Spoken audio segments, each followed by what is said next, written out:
Magandang gabi, pambungad sa ating newscast.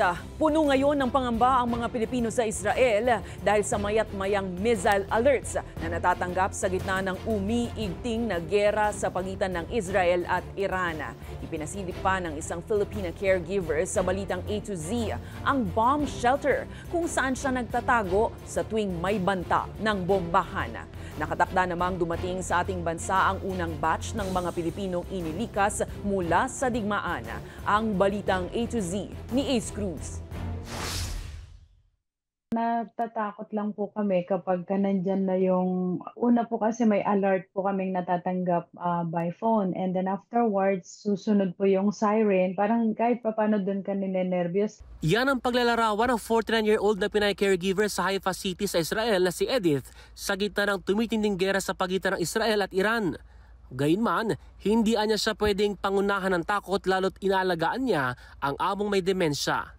So kailangan po namin silang itakbo sa bomb shelter po namin. Kaliwat kanan, ang natatanggap nilang missile alerts mula nung sumiklab ang digmaan sa rehiyon at bombahin ng Estados Unidos ang 3 nuclear sites ng Iran.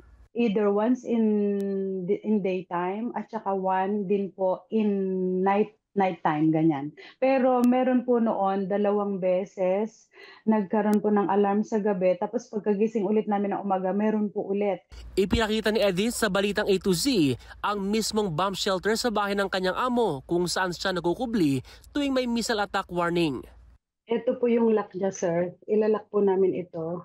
Nakaano din po ito, naka-rubberize siya kasi po para sa hindi mo marinig yung ingay sa labas, just in case na halimbawa in Jesus name, pag naman tumama po yung ang bintana po niya is bakal na napakakapal. Ito po. Hihilain ko lang po yan, napakabigat po yan. Opo, isasarado ko, and at the same time, meron po siyang glass window na para hindi po, naka-rubberize din po ang paligid nito. Pag nilak mo yan, at least hindi ka mabingi sa sobrang lakas po ng pagsabog. Ayon ni Edith na umuwi ng Pilipinas dahil posible anyang mas malagay pa sa alanganin ang kanyang buhay oras na bumiyahe palabas ng border. Pero may ilan anyang overseas Filipino workers o OFWs ang tumutuloy sa public bomb shelters. Huwag po kayong matakot hanggat hindi po kami natatakot sa lugar po na ito. Kami po ay payapa, kaya maging mapayapa din po kayo mga kababayan po namin sa Pilipinas. Nakaschedule naman ang pag-uwi sa Martes, June 24 ng 30 OFWs na unang batch ng mga ire-repatriate. 26 OFWs sa kanila ang nanggaling sa Israel at ligtas na nakatawid sa Jordan itong linggo ng umaga. 3 OFWs ay mula Jordan at 1 mula sa West Bank. Many of them also long-standing OFWs, some about should I say 10 to 15 years in Israel, and some 3 to 6 years in Israel. But all of them, of course, wish to come home. So rest assured, we will bring them home safely, as directed by the President. Tatanggap ang mga repatriated Filipinos ng 150,000 pesos o katumbas ng halos 2 buwang sahod nila, training and upskilling, psychosocial interventions at iba pa. Nananatiling nasa alert level 3 ang 2 naglalabang bansang Israel at Iran. Yun nga lang, tumangging magkomento ang Department of Migrant Workers o DMW ukol sa pagtaas ng alert level sa 2 bansa. Lalo't Department of Foreign Affairs o DFA ang responsable sa pagtukoy nito.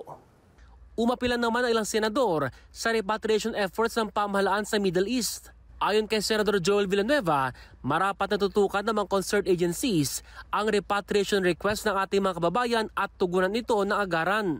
Mahigit 30 OFWs pa ang inaasang makakauwi ng bansa sa mga susunod na araw na kasali sa 2 batch ng repatriates. Lalo't higit 200 repatriation requests ang pinoproseso ng DMW.